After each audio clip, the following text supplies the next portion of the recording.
Here's a comment about Reform leader Nigel Farage, which shows wishful thinking rather than research. Farage will be PM, and the left just don't understand why. The only pathway for Farage to become PM is if the Tories and Reform join, and even then there's no guarantee he will be picked as the leader of the newly formed party.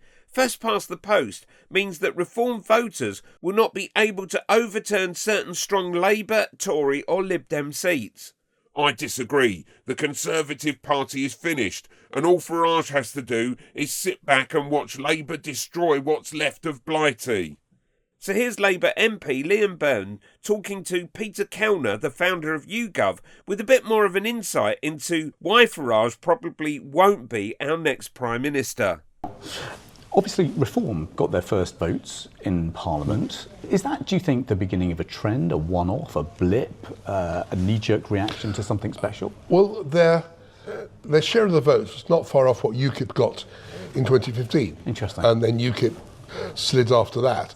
But I think the significant thing, given our voting system, is that Reform got more than 4 million votes and 5 seats, whereas the Liberal Democrats got 3.5 million votes, 500,000 fewer, and got 72 seats.